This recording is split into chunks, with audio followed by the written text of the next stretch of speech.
정부가 전라북도 남원 지역에 국립공공의료대학원을 설립 추진 중입니다.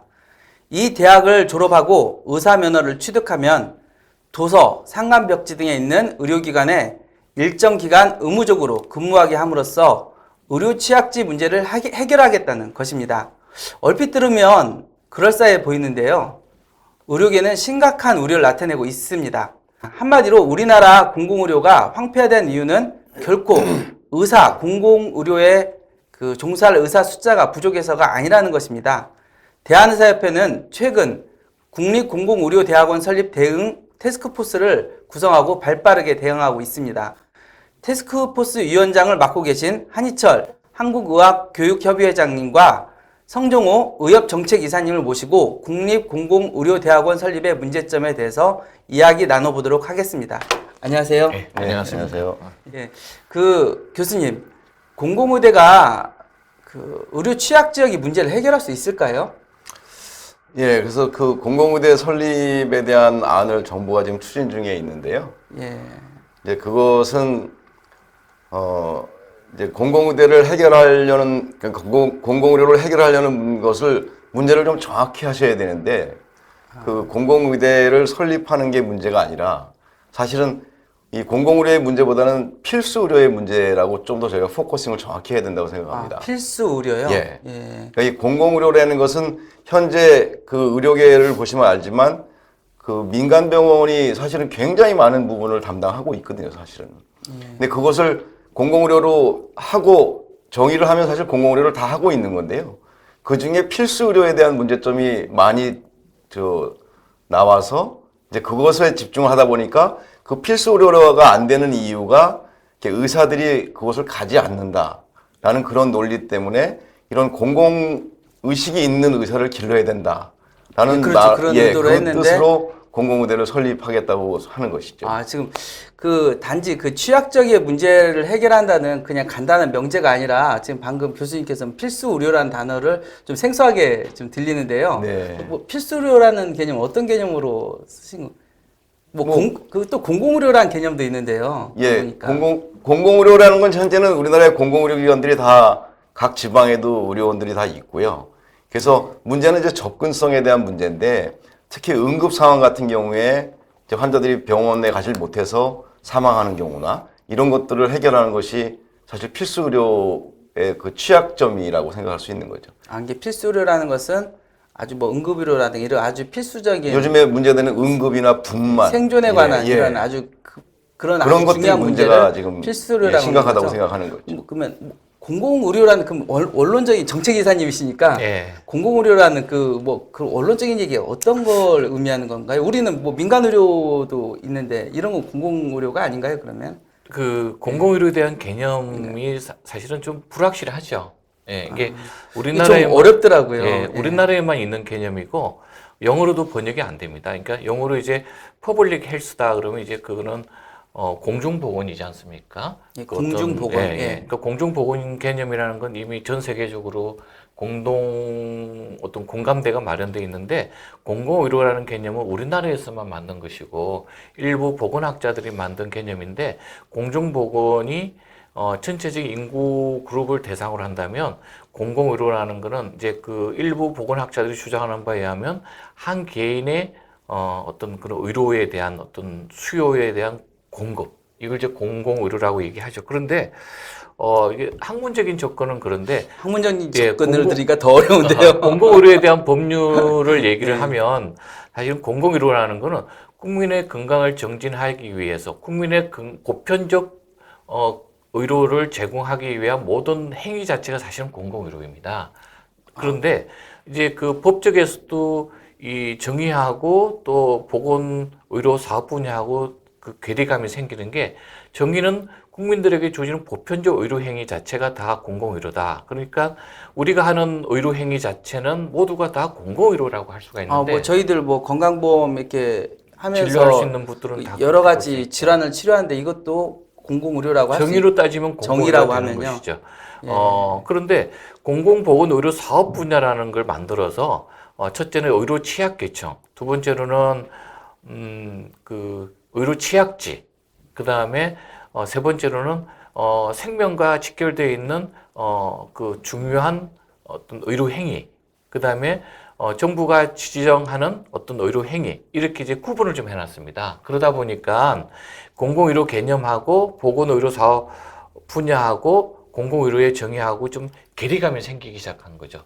그런데 지금 정부에서는 보편적 의료를 행하는 모든 행위를 공공의료다라는 개념보다는 그 공립보건의료기관이 행하는 의료취약지와 의료취약계층과 필수적으로 고려되는 의료행위에 대한 제공 행위를 공공의료로 국한해서 생각하고 있는 그런 형국입니다. 그럼 지금 정부에서 말하는 공공의대를 설립하겠다는 개념은 우리가 일반적인 생각하는 공공의료라는 개념이랑은 좀 다른, 아까 교수님께서 말씀 뭐 필수의료라든가 이런 쪽을 하고자 해서 한다는 개념인가요?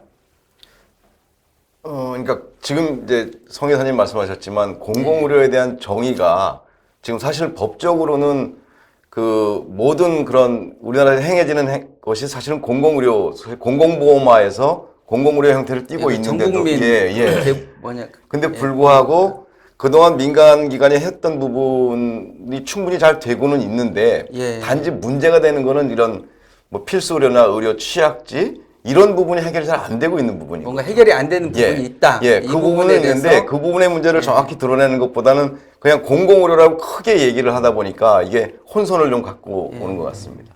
그럼 이게 취약지라든가 아까 필수의료에 국한돼서 얘기한다면 이번에 뭐 공공의대를 만드는 게 그러면 타당한 건가요? 그러면? 그러니까 이제 그게 문제죠. 그러니까 지금 현재 의사들이 숫자는 있는데 도심 지역에 많이 몰려 있고 또 필수 의료가 필요한 그런 그 취약지에는 잘 가지를 않으니까 결국 거기에 이제 강제로 갈 사람들을 좀 그 만든다라는 개념, 그리고 또 그런 부분에 대해서 관심을 갖는 의사들을 만들겠다는 게 바로 공공의대를 만들겠다는 이유라고 생각합니다. 그 왠지 그렇게 강제로 한다고 갈 것 같지는 않은데. 아니 그러니까 이제 의무복무제를 도입해서 10년 동안 근무하게 하고 뭐 이런 것들을 만드는 거거든요. 그게 정부의 입장이라는 거고. 그렇죠. 이제 어쩔 수 없어서 이제 그걸 한다고 생각을 하는데 지금 저희 생각에는 의료계가 이걸 이제 뭐가 문제기? 필수 의료를 반대하는 건 절대 아닙니다. 당연히 우리도 국민의 건강을 위해서 누구나 해야 되는데 문제는 뭐냐면 이렇게 강제로 하는 게 그 답은 아니고 현재 전국에 40개의 의과대학이 있어서 한 3,000명의 의사를 매년 양성하고 있어요. 3,000명 정도 나오는군요. 그러면 그런 그 교과 과정 중에 이런 필수 의료가 현재 우리가 문제가 되고 있기 때문에 이런 것들을 우리가 해결해야 되는 것도 의사의 책무다. 그리고 국민의 건강을 책임지기 위해서 의사들이 이런 것들도 관심을 가져야 된다라고 교육을 자꾸 하면 분명히 제가 학교 다닐 때도 그런 데에 관심 있는 친구들이 많이 있었거든요.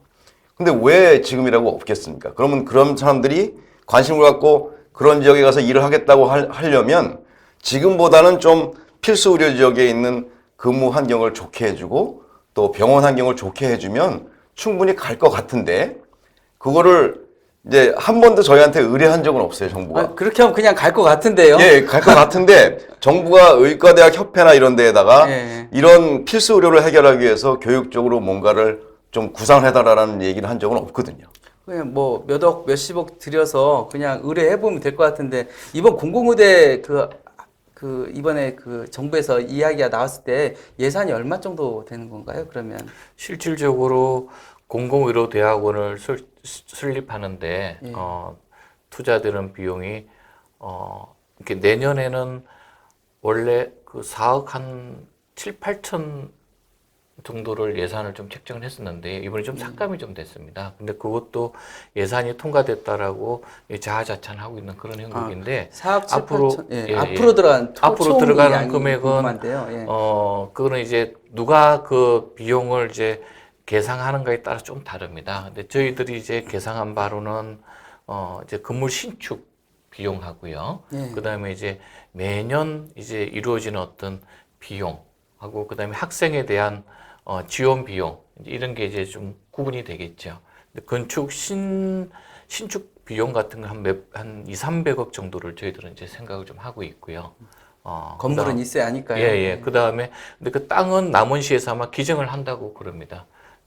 두 번째로는 이제 재학생들에 대한 어떤 지원금이라든가 그게 좀 사관생도 같은 경우는 1년에 한 1억 한 몇천 정도가 제가 들어가는 걸로 알고 있거든요. 그거보다 좀 더 많이 들어갈 것이고요. 두 번째로는 이제 교직원, 교수님들이라든가 직원에 대한 인건비 자체가 1년에 좋게 한 100억 이상도 들어가게 될 겁니다. 그러니까 실질적으로 들어간 비용이 이제 그 정도 되고, 거기는 이제 의과대학 부속병원 설립이라든가 이제 국립의료원을 부속병원으로 교육병원으로 하려고 할 예정인데, 거기에 대한 기자재를 의료 기자재를 이제 좋은 걸로 좀 바꾼다라든가, 그 다음에 다시 충원한다라든가, 아니면 교수진들에 대한 어떤 교육을 좀 더 확실하게 한다라든가, 이런 부분들은 비용이 다 빠져 있는 것이죠. 그러니까 몇백억 정도가 소요된다, 최소한. 최소한 몇백억은 거죠. 소요가 되고, 예, 그게 예산 추계가 좀 아직은 좀 어렵다는. 그리고 어떤 목적을 갖고 추계하느냐에 따라서 그 비용이 좀 들쑥날쑥한 부분이 있습니다. 예. 아까 교수님께서 말씀하셨던 뭐 지금 3,000명 중에서도 공공의료에 관심 있는 사람이 많고, 있죠. 그런 예. 필수 의료 아까 말씀하셨던 예. 그런 부분에 관심 있는 사람들이 있으면 그런 교육 프로토콜을 제시해도 충분하다, 가능성이 교육 있다. 프로토콜도 중요하고, 예. 그다음에 실제로 필수 의료 지역의 환경을 개선하는 게 훨씬 더 그쪽에 중요하죠. 돈을 투자하려면 근무하는 그쪽에 환경을, 투자하면. 네. 만약에 그 수백억을 쓸 거면 그렇죠. 예. 차라리 그렇게 그쪽에 아까 겨고지나 그런데 뭐 근무 환경을 더 좋게. 그렇죠. 예. 근데 이게 지금 남원의 경우는 이게 시작이라고 저는 생각을 해요. 이 문제가 예. 아마 이런 것들이 이루어지면서 계속적으로 요구하는 도시들이 많이 생길 테고, 지금 남원의 인구는 한 8만 명 정도이거든요. 예. 근데 보통 이제 대학병원이 평균 30만 명 정도 이상의 도시에 현재 위치를 하고 있어요. 근데 이제 남원이 여러 가지 의료 취약지이기 때문에 제가 생각할 때는 그 가까운 전북대병원이나 이런 데에서 분원을 만들어서 그 지역을 다 커버할 수 있을 것 같은데, 그 정도 비용을 들여도 될 것 같은데, 지금 대학을 만들겠다는 거는요, 대학과 대학병원을 유지하는 비용은 거의 수천억 규모의 아까 예산입니다. 수백억이라고 안 하셨나요? 아니요, 대학병원이 대학병원에서만 그런 거. 대학교만 대학교만 그런 그렇고, 거고요. 그럼 그 전체적으로 시스템 다 갖추려면 수천억이 든다는 그럼 현재 거죠. 대학병원이 운영하는 비용은 그렇게 엄청난 돈을 들이는 것을 예전에 그 예. 이정현 의원이 국립 그 의과대학을 설립한다고 할 때 그때 예. 국회 예산처에서 추정한 금액이 한 3,600억 정도 됐었습니다. 아유. 예. 그 돈을 차라리 정말 아까 교수님께서 말씀하셨던 근무환경 개선이나 이거 교육비 뭐 이런 예. 거 해도 될 것 같은데, 그러니까 이제 비용 효과는 너무 떨어지는 예. 발상 같은데요. 그러니까 효과보다는 예. 이제 공공 의료를 활성화하기 위해서, 또 필수 의료를 해결하기 위해서 정부가 투자를 하는 과정에서 어떤 방법을 택할까의 문제죠. 어떤 방법을 택할까의 예. 문제군요. 그러니까 이제 이거를 대학을 여서 대학병원을 만들고 갈 거냐, 아니면 지금 저희들이 제안하는 이런 이미 의사는 3,000명씩 양성되고 있으니까 그 중에서 공공의료에 관심을 불러일으키고 우리가 의사로서의 책무를 이런 것들을 해야 된다라고 교육을 할 때, 그런 속에서 희망하는 사람들이 생기고, 그럼 그 사람들이 사실 필수의료 지역에 가서 근무할 수 있는 여건을 더 개선해 주는 게 좀 멀리 보면 훨씬 더 자연스럽지 않겠냐라고 생각을 하는 거죠. 그냥 원래는 좀 이야기가 길어지지 않을까 싶었는데 답이 생각보다 금방 나오는 것 같은데요. 그래도 좀 세세하게 궁금한 것이 좀 있더라고요. 이번에 공공의료 한 40명 정도 49명입니다. 49명이요. 이 49명을 이렇게 남원 의료 남원 지역에 49명의 의과 대학만 설치하는 의과대학원. 의과대학원이죠. 그 49명이면 예전에도 서남대에서 교육부실 얘기가 좀 나오지 않았습니까? 네. 이번에는 안 나오는 어떤 방법이 있는 겁니까?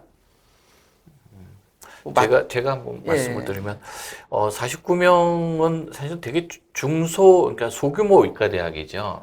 물론 뭐 국립이라서 그렇지 않다라고 주장을 하지만, 의과대학이 제 기능을 하기 위해서는 최소 100명 이상의 한 80명 정도가 이제 이상이 되어야 의과대학으로서의 어떤 충분한 제 기능을 한다라는 것이 전 세계적인 어떤 검증된 하나의 어떤 의료 교육 스탠다드죠. 규모라고 합니다. 근데 우리나라는 정치적인 어떤 판단으로 너무 의과대학을 소규모로 많이 만들다 보니 로스쿨도 우리는 그러지 않았습니까? 그러니까 어떤 교육이라든가 이런 부분에 대해서 너무 정치적 판단과 결정이 너무 많이 작용하는 나라다 보니까 이 공공의료 대학원도 그렇게 작동한 것 같습니다. 그러니까 의학 교육의 목적으로 작동한 것이 아니라 정치적인 판단 이런 부분이 더 크게 영향을 미쳐서 실질적으로 교육 과정에서도 의학 교육을 전공하시는 교수님들은 그 교육 과정에서도 앞으로 어떤 일이 일어날지 상당히 많이 노심초사하고 있는 그런 상황입니다.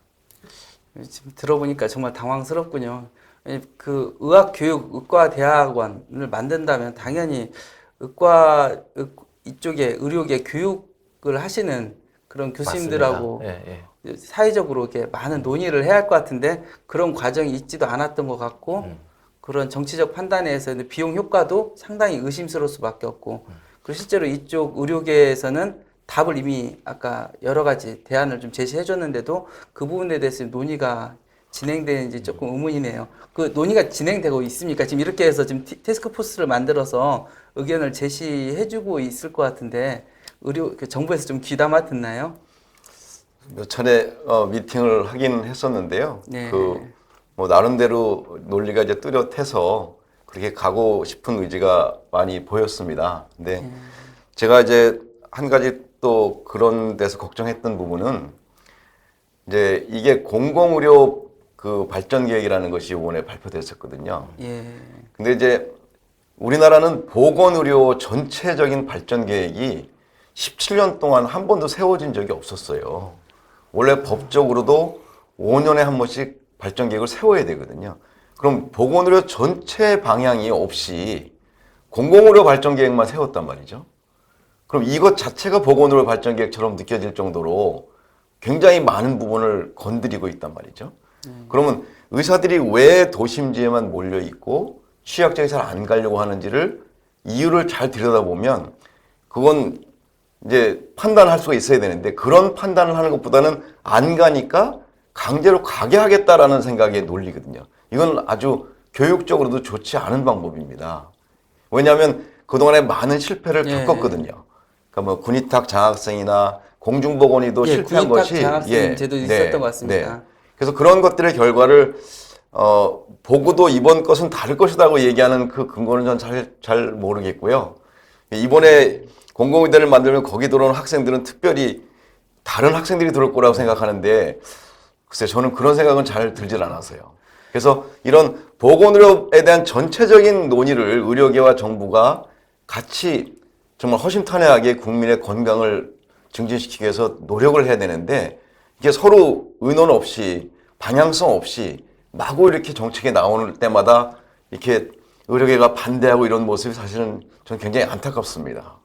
저는 이번 그 공공의료 대학원 그 사태를 이렇게 좀 저는 개인적으로 좀 생각을 합니다. 이 대한민국이 그동안의 발전 과정에서 국가 주도의 행정적 정책적인 결정을 하고 추진을 한 것이 지금 이 정도의 위치까지 올라오게 만든 거 보면 사실이라고 생각을 합니다. 지금까지는 국가 주도로 했던 것이 긍정적인 부분이 있었다. 그런데 이런 얘기군요. 이제는 그게 한계에 도달한 것이죠. 국가가 관이 주도해서 규제 위주로 일방적으로 민에게 따라오라라고 얘기를 한다고 해서 따라갈 수 있는 그런 사회적 국가적인 어떤 위치는 이제 변화가 된 거거든요. 그리고 벌써 너무 비효율적인 그렇죠. 내용을 그러다 보니까, 따라오라고 하는 것 같은데요. 그러다 보니까 이것이 이제 어떤 정책을 추진하더라도 동력이 잘 안 생기고 그 다음에 그 정책이 실효하고 너무 맞지 않는 거거든요. 예를 들면 우리가 의사가 필요하다고 공공의료대학원을 설립해버리면 그러면 뭐 변호사 필요하다고 그러면 공공 로스쿨도 설립을 할 것인가요? 그 다음에 뭐든지 다 공공을 하면 말해야 편하겠지만 국가적 경직성이 그런 해소가 되기 어렵거든요. 저는 이런 어떤 결정 과정이 정근대적인 국가주의적인 행태다. 그 국민소득은 3만 불 시대에 접어들었는데 관이 주도하는 이런 정근대적 국가주의 행태가 바뀌어지지 않는 한은 대한민국의 어떤 이게 긍정적인 제도라든가 정책이 발붙이기는 상당히 어려울 것이다라고 저는 생각을 합니다. 그래서 뭐 마지막으로 이 유튜브 방송을 보고 있을 정책 입안자들한테 네. 좀 한 말씀 해주신다면 좀 답답해서 예. 여기 방송에서라도 한 말씀 더 해주셔야 할 것 같습니다. 네. 예. 글쎄요, 저희가 사실은 국민의 건강을 증진시키고 또 지키기 위해서 이 의대가 40개가 존재하고 의사들을 양성하고 있습니다. 그리고 그런 의사들의 노력을 통해서 또 정부는 국민의 건강을 증진시키는 것이라고 생각을 합니다. 근데 이러한 의료계와 정부가 이처럼 소통하지 못하고 일방적으로 가는 거에 대해서는 저는 좀 많이 안타까운 점이 있습니다. 따라서 저희가 보건의료 발전 계획을 먼저 같이 머리를 맞대고 세우고 정말 정부와 의료계가 허심탄회하게 의료계가 갖고 있는 깊은 문제점들을 같이 논의할 수 있는 시간을 갖는 것이 이렇게 빨리 가려고 하면 멀리 못 갑니다. 그리고 혼자 가면 멀리 못 가고요. 그래서 함께 멀리 가기를 바라는 마음입니다. 예. 함께 멀리 가자는 네. 이 말씀을 꼭 정부 정책 입안자들께서 좀 귀 기울이셨으면 좋겠습니다. 이 공공의대에 대해서는 보건의료 최고 전문가 단체인 정말 이 대한의사협회의 입장에 귀 기울여서 정책을 추진해 주셨으면 좋겠습니다. 지금 보고 계시는 화면 밑에 엄지 아이콘 꼭 누르시고요. 그 옆에 있는 구독 버튼도 꼭 눌러주시기 바랍니다. 감사합니다. 오늘 정말 말씀 감사드렸습니다. 감사합니다.